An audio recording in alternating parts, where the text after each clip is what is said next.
Good morning, fellow Dolphin fans. Jason Sarney here with PhinManiacs.com, and I'm, of course, here with my co-host, Jay Fiedler. Unfortunately, it is not a victory Monday. Jay, it's a normal Monday, but how you doing? I'm doing okay. It's a little rainy up here in New York. Dolphins coming off a loss, but I woke up this morning. I got out of bed, put my pants on, and I'm feeling good right now physically. So again, tough loss, but you got to put that behind. You got to learn from it and move on to the next one. And that's where I'm sure the Dolphins players and coaches are today as well. Exactly right. You got to have that short-term memory, and you know what? You live to fight another day. They're 6-4, and I don't know how many people really had those W's and L's to this point of the season with 6 wins and 4 losses. So let's get right into the Monday morning quarterback, Jay. You're going to talk about, obviously, a couple of plays that stood out in your mind, and you're going to start us off right off the bat with the first throw. Well, yeah, so a couple things that, just want to go back to some of the things that we've talked about and about what we think the offense needs to do, what they've done in the past. We had a Rondé Gaston on a couple weeks ago, and we talked about starting fast and talked about the one game against the San Diego Chargers where we came out and first play of the game threw a deep pass, a little stutter go to Rondé, and it looks like Chan dialed that same play up for this one.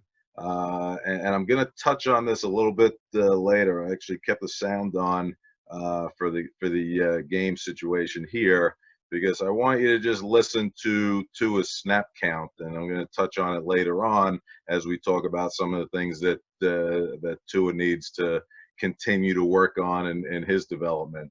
So let me just go.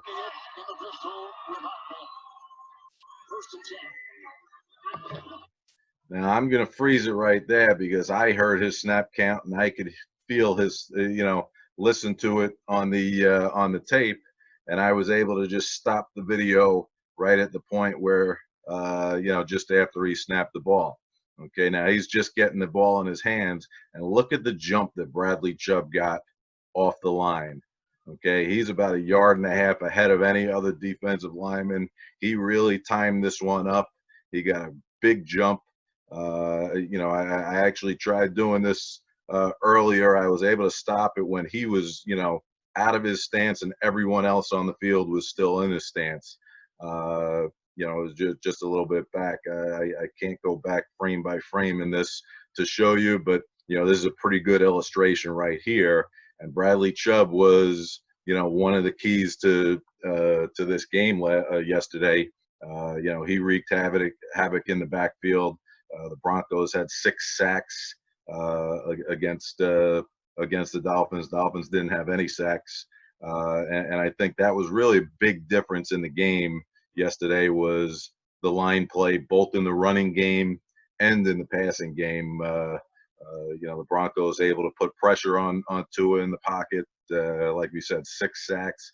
They stuffed the running game down, and on the flip side, Denver's offense was able to run the ball really effectively yesterday. The 1-2 punch of Lindsey and Gordon, I think they each had 80-plus yards, and the Dolphins gave up almost 200 yards total in rushing. And that was, really the big difference in yesterday's game, the play up front, both in the running and game and in protection. But here we go. We're just going to go back to what we talked about, Dolphins starting fast, and they actually were able to start fast. After this, 3-and-out drive, they came back and, we'll show you in a second. They get that defensive turnover that they've been getting early in games.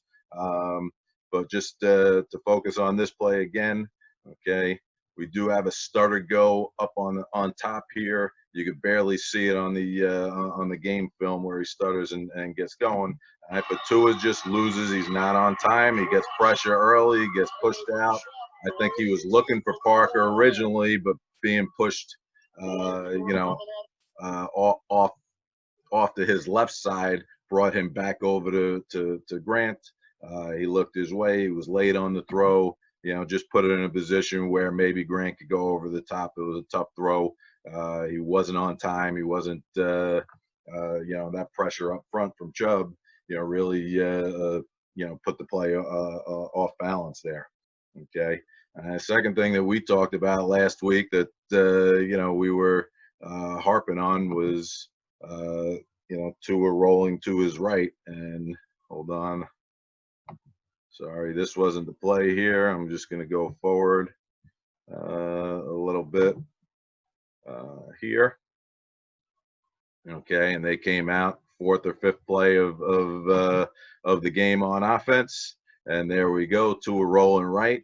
And again, I saw it last time, and I see it again here. He just did not look comfortable rolling to his right. Now he did get pressure coming up, as the linebacker comes off of coverage here and attacks him. Okay, but again, coming out right, you can see him kind of flinch in that throw as he's about to get hit. He was looking for Grant on the sideline, and when he comes off and flinches, that ball comes low. He doesn't get it over Justin Miller, the defender. Simmons, I'm sorry, Justin Simmons, the defender. And, the ball ends up going right to him. And, bad play. They got a good break on the penalty that kept the drive alive and kept them going. Okay, but this is something that Tua is going to have to, continue to work on in his game, whether they continue to design rollouts to him that way, or whether he starts escaping the pocket out to the right and has to throw on the run, moving to his right side. And, like I said, I think that's something you're going to continue to see from defenses is as they rush, even in the pocket, they're going to put pressure to his throwing side hand, whether they're blitzing off of that side or stunting the lineman to his left. They're going to continue to force him to escape the pocket out to his right, okay, and make him prove that he can make those throws when he's moving to his right side. You made the point last week about that rollout to the right and the torque that, it's just simple when you think about it, how hard it could be for someone like a Tua who really, as you mentioned, didn't do it all that much in Alabama, healthy. Now he's just got that hip, and I don't mean to harp on it, but if you think about the stress that just rolling to the right, turning your hip, and then uncorking a laser, that's hard. And you saw it right there with the Simmons pick. Thank God it was a flagged play on the Denver Broncos, and they got it back. But Tua's got those two picks that were taken away, so there's a lot of development that needs to happen still with Tua. Yep. Oh, absolutely. And there's plenty that he can continue to work on. And look, it's still his fourth start in the NFL. He's got a long ways to go. He's he's got tremendous tool set, tremendous character, tremendous feel for the game. And, I think he's a guy who, is always taking coaching well. And, he's someone that's, going to continue to do that, continue improving on his, improving his game week in and week out. And over the years, through each offseason that he's able to continue working on phases of his game physically, and also, get to see more, mentally and get more fluent in running the offense and talking through the offense. And that's another thing I'll cover in a little bit later in the show here. Okay. Another thing I do want to point out before we get to the next clip is that, we're all talking about Tua, everyone on social media is worried, but, got to also point out this was probably the least impressive offensive line performance. You said this game was about the trenches, and unfortunately on both sides of the ball, you just look at the numbers. I mean, 5.4, 5.5 yards per carry for both Bronco running backs, no sacks. So, yeah, this is a team loss, but this is a Tua needing to go back to the tape and going back to figure out what he needs to do to, get some offense really cooking here. Yeah, well, no doubt about it. And, one of the things that we talk about more often than not in the Monday morning quarterback here is the quarterback play. Something I've know a little bit about. And, we're going to continue to talk about, what Tua can do to continue progressing, what the offense as a whole can do to help him out in his progression. Certainly the line plays got to improve off of what they did this past game. both in the running game and in the passing game. They weren't able to run, open up many holes in the running game too. And when the running game gets stuffed, it stops your ability to get into your play action passes as well, which is something that Tua has been pretty good at so far this season. And when we get to this next couple of plays, just something that I've been noticing around the social medias and just with all the people like me, the armchair quarterback. You played quarterback, so your word is a lot more gold than everyone's kind of assumptions here. And I also wanted to kind of get your opinion with the wide receiver and the tight end separation or lack thereof. Just something that I've been seeing so much of. So with that said, Jay, why don't we get on into the next clips here? Yeah, well, that's a good point that you make. That's something, Denver's defense, they played a lot of man-to-man, blitzing 5 players to get pressure on Tua, and they felt that they can match up with the Dolphin receivers across the board. A.J. Boye and Callahan on the edges, they were matched up one-on-one for a good portion of the game. Simmons playing man-to-man against the tight ends and third receivers coming in, and that's something that number one, the receivers got to do a better job of creating that separation, and number two, I think Tua has just got to find those guys a little bit quicker. At the point that they do make separation. There were a couple times I saw in the game where I think Tua had his eyes downfield a little bit too long, where he had some underneath plays that he could have just made, where they were getting separation, whether it was the running back coming out of the backfield or on the short crossing routes that they were running. Those are the plays that if you get it in the guy's hands at the right time, put it in a position where he could, accelerate off the catch, they can make some big yardage on. And, it's something that we hadn't seen much of, but something they got to continue developing as they go forward. That will come. I mean, that obviously comes with reps. So you're going to take us here to the touchdown play, it looks like, setting it up to Parker. Yep. Yeah, and then, last thing we had talked about, again, when we had OG on a couple weeks ago, how much Chan Gailey and the offense loves the fade route down in the red zone. And, again, they dialed it back up. Another great job by Parker setting up the defender, stepping on his toes, giving him a little bit of inside shake, and it opens up a lane for Tua to throw a nice back shoulder pass. And tremendous job by Parker getting his feet down in bounds. You can see the defender, Boye, thought he was out of bounds, but if you look on the replays, you can see the toe tap that he got his right leg, tapped actually twice before he ended up going out of bounds. And here you see it again. I mean, tremendous body control, turning back around and gets that right foot tapped down. I think here's where Boye saw that right foot coming out of bounds, but he didn't see 1, 2 getting him in bounds before he fell out. That was one for this week and one for last week. Yep, exactly. So, yep. So again, great play by Parker. Something you're going to see plenty more of down in the red zone. It's a play that Chan always likes to dial up when you have a big receiver, you have a guy's 6'4", 6'5" on the outside with body control like that, and hands that can go up for it. If the defense is going to play one-on-one on the outside, then they're just going to keep throwing that ball every chance they get. And much like the Mac Hollins touchdown, same kind of situation. The throw was beautiful. So, we'll give Tua the credit where the credit's due, obviously, on a show like this. If the wide receiver wasn't going to catch it, it was going to be an incomplete pass pretty much. So, got to give him credit for that beautiful. I've told you, my favorite play in football is the back end zone fade. Yep. Tremendous play. And again, like I said, something that, you'll see plenty of.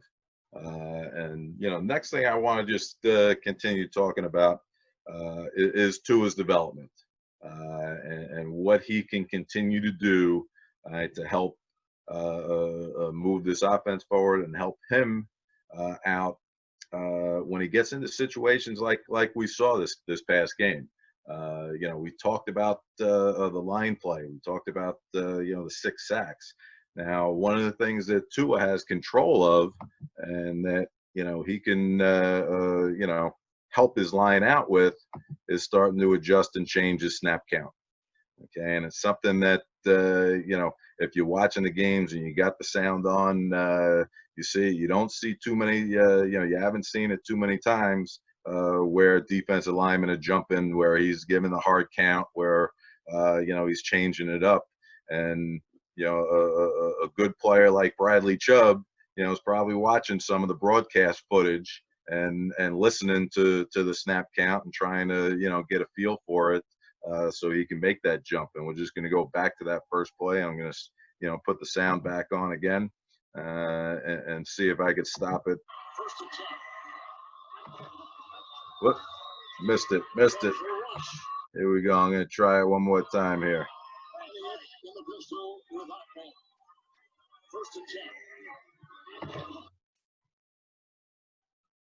There you go. Wow. Okay. So again, you can see the jump that Chubb has on the outside, and it was something that he was getting, a good majority of the game.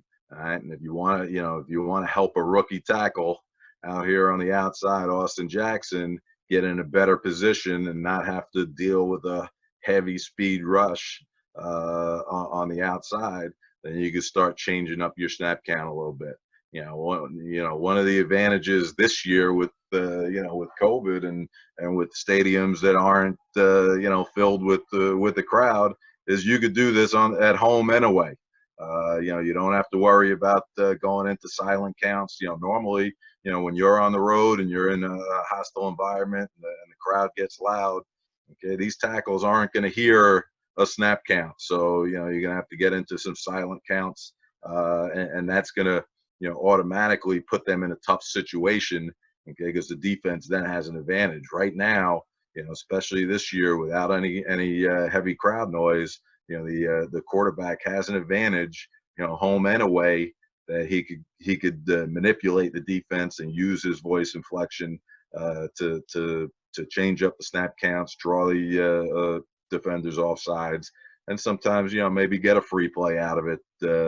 I was watching yesterday on the NFL Countdown show. They're talking about Aaron Rodgers and how he is able to get guys to jump and utilize that free play all the time, and he's a master at it.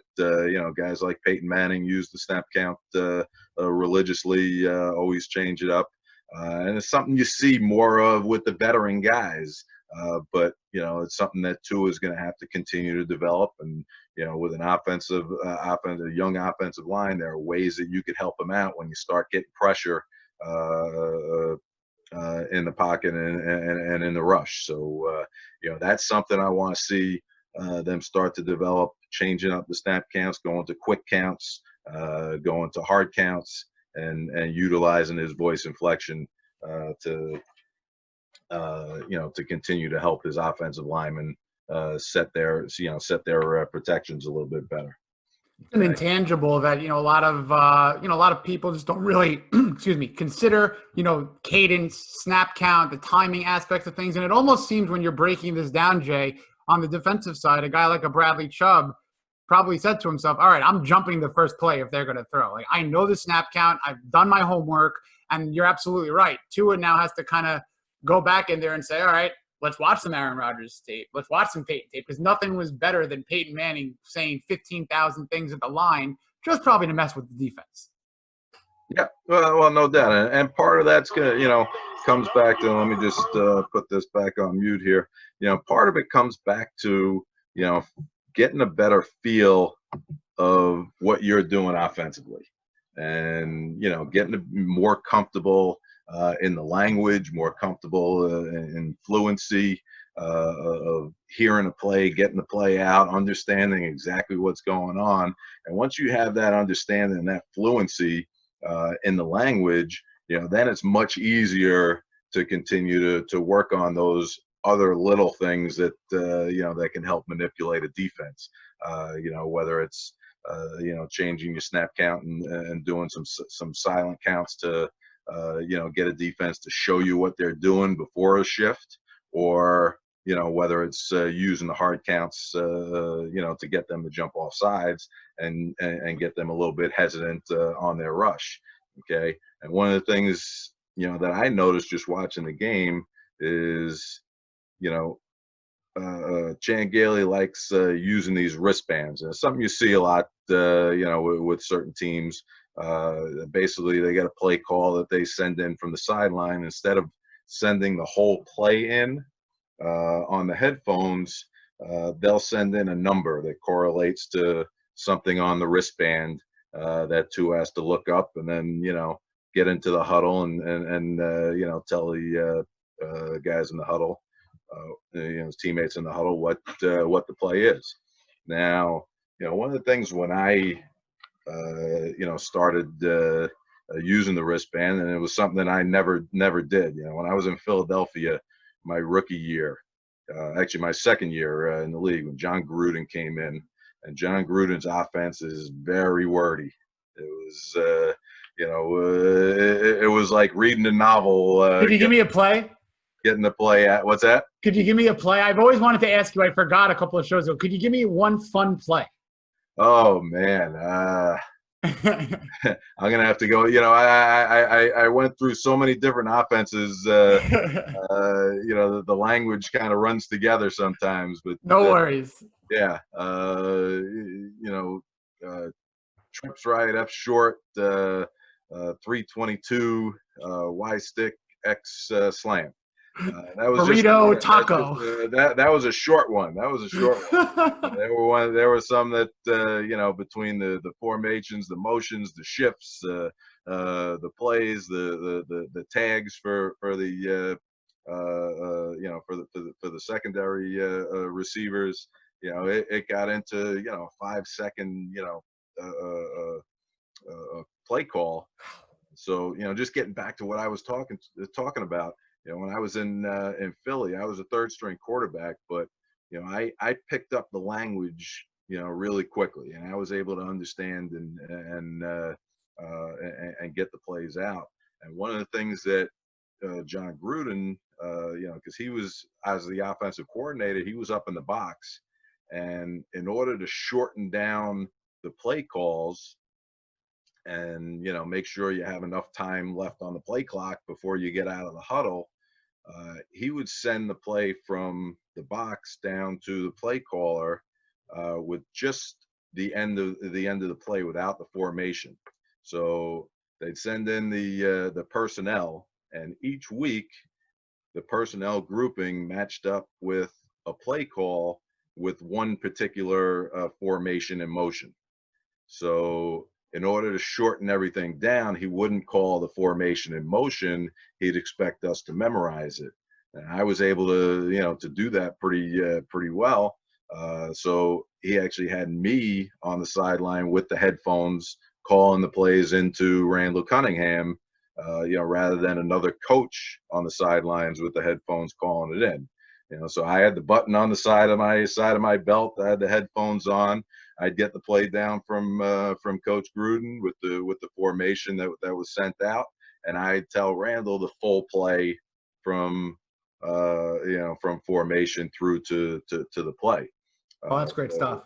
Yeah. So when I came into Miami and Chan wanted to get the wristbands in, one of the things that for him, in order to shorten everything down, rather than him calling the full play, the coach on the sideline regurgitating that full play, it takes 3-4 seconds to get it out sometimes. So that's sometimes almost 10 seconds that you're running through the play clock to get it from coordinator in the box down to sideline coach and out to the quarterback out on the field.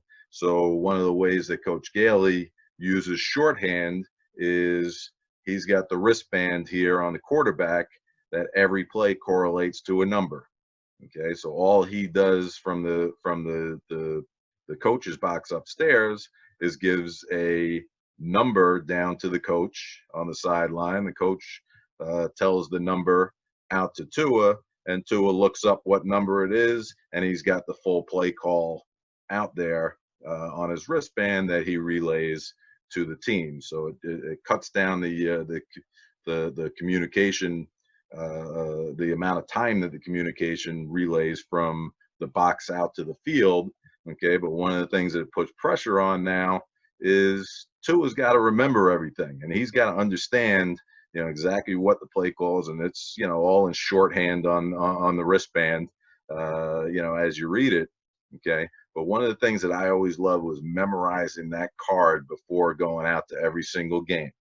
So, and the reason that I did that and made sure that I was so fluent in the language was when I got into the huddle, I wanted to look at everyone's eyes. I wanted them to see my eyes as I'm telling them to play. And I wanted to make sure if there's a tip or something in the situation of a game, maybe it's 3rd and 5 and we got to look out for a strong side blitz, or it's another situation where we're expecting a certain coverage. I could then look at a receiver or the lineman and say, hey, look out for this, look out for that, as soon as I make the play call.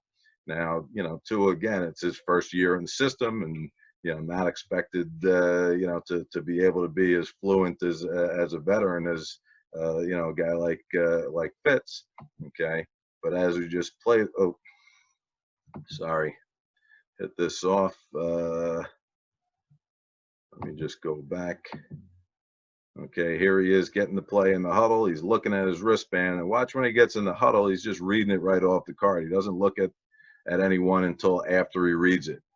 Okay, now as he gets a little bit more fluent in this offense, and as he understands the language more often, you're going to start to see him look at his wristband and then get in the huddle without even reading it out.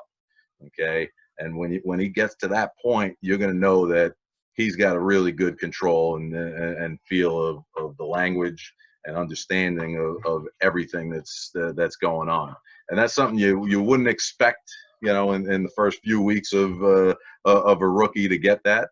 But as I continue to watch him play and watch the broadcast and watch how he manages himself on the field, that's one of the things I'm going to be looking at, to indicate to me how fluent he is in the full offensive scheme that Chan Gailey draws up.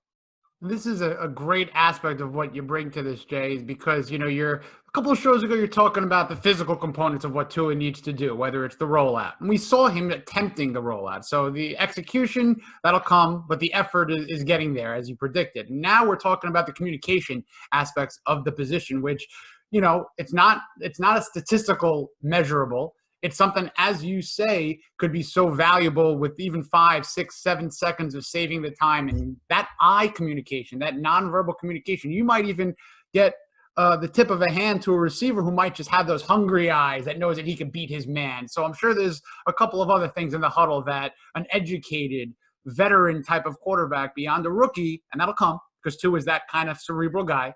So Yep. That's encouraging hearing you say things like that. Yeah, I mean, again, I'm confident that he's going to get there, and he's an intelligent guy. He's a guy who puts the work in. So it'll come, but it's really like learning a new language. So you don't expect to fly over to France and in 2 weeks talk fluently in French before getting a good feel of everything that's going on. You need that experience out on the field. You need time to continue to develop, whether it's your total understanding of what's going on mentally, or just the physical nature of communicating as well. And part of it is getting that that neuro function of seeing a play on your wristband and being able to regurgitate it out, out of your speech, and that's part of it. And not only is it something that helps him, but it also helps everyone else in the huddle when they can look in the quarterback's eyes and see that exactly what's going on, that you're stepping into the huddle, you're looking them in the eye as you call on the play out. And then another thing, as you do get into, larger crowds down the road, post-COVID, you're going to have to get into the huddle, and they have to read lips a little bit. When you're in the huddle, your teammates, and they have to see exactly what's going on. So being able to get that eye contact with your players, so they could see exactly what you're saying and what you're calling out, will help that communication flow a little bit easier as well. So who do you think, whether it's quarterback coach Brian Flores, Chan Gailey, Ryan Fitzpatrick, who might be going up to Tua and saying, "Listen, here's my suggestion," or maybe it's a compilation of all? Well, look, I think that's something that he just, it's going to come over time, and it's going to continue, to develop, and that's in the quarterback rooms. That's in watching how Ryan Fitzpatrick prepares for games, because I'm sure Tua's getting a lot of tips in terms of preparation, and whether it's film preparation, whether it's memorization of the game plan going in, whether it's how you study each week, how you study through the film process, and through studying up the game notes. That's something that you could pick up from a veteran like Fitz, and I'm sure Tua is doing that week in and week out. I am excited to see what this week happens with Tua, with the team, and how they rebound. And it's a divisional game. I know there's a winless team in the Jets, but what would be the number one thing that you are looking for, whether it's, the communication aspect, the non-physical play, but what would make you the happiest in seeing what Tua could do against the Jets? If it is Tua, of course. And I think that it is. Well, I expect that they'll go back to Tua. Obviously, haven't made any announcements yet, and it'll create a little bit of a pseudo controversy in the media until an announcement is made, I'm sure. But my inclination is, once they made that decision to go to Tua a few weeks ago, that's a decision that I think they were prepared to stick with throughout the rest of the season, and allowing Tua to start. Obviously, they are in a situation where they're right in the playoff hunt. So as a coach, as as a team, you still want to make sure that you're putting your best guy out there to give him a chance to make the playoffs. But I think it's still too early right now. In one game where they were just looking for a spark at the end of the game. Fitzpatrick, a guy that has done well early this season before Tua came in, and they wanted to get a little jump start. I think they were in a situation where they needed to push the ball downfield a little bit more, from the pocket, and that's something that Fitzpatrick has been very good at. He got him in a situation, and on that last play, the interception, they had a chance to make that play, Fitzy got him in that situation. He drove him down the field from the 1 yard line down to the red zone to get him there, and it was kind of the spark that they needed to get put into position. But I fully expect that they'll go back to Tua and continue to ride with him right now. So the one thing I want to see from Tua coming back out next week is, I want to make sure that, he has his confidence level high. That something like this isn't going to, have an effect on his psyche. And I don't expect it at all. I think he's a guy that, has a short memory that can put things behind him and keep the focus on going forward. He was in a program with Nick Saban that always focuses on the process and what's coming up next week. They don't dwell on the past or look too far into the future. And I think Brian Flores and Chan Gailey will have that same mentality with the team this week as well.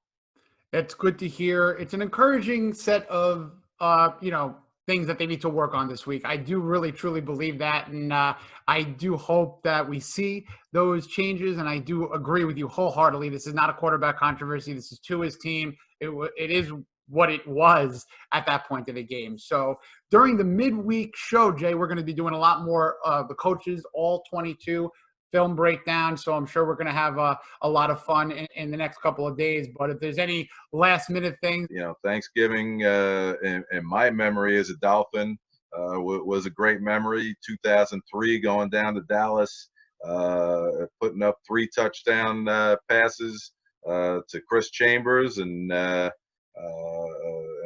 beating the Dallas Cowboys that week. So, I'm looking forward to another good Thanksgiving week. And we'll be back here Wednesday to wish everyone a happy Thanksgiving prior to that in our next midweek show. And I'm looking forward to getting into this all 22 and really analyzing it. I'm going to break down that last play, the interception that Simmons had, and some of the things that I already saw in the broadcast film that could have been done to help that play have some success, and as well get into some of the things that we talked about earlier in the show of receivers being able to separate man to man, and Tua being able to find those underneath guys a little bit quicker. It will come as repetition continues to go with Tua on these targets. I think that we're going to see it. And Thanksgiving 2003, what a memory. Yeah, we got a little triple touchdown action with Chris Chambers, Michael Jordan, Jason Taylor fly into the end zone on a return, and me and my brother running around Plainview, Long Island like crazy, crazy kids. So this was a fun show, Jay. Appreciate it as always. A pre-happy Thanksgiving to everyone. We will be back on the midweek Coaches Breakdown, which everyone, we're still looking for a fun name. So shoot me on over a DM. Let me know what you got cooking. And I think Jay might have something fun for anybody who wins this little contest. So have a great couple of days, everyone. Fins up, and we'll see you in a couple.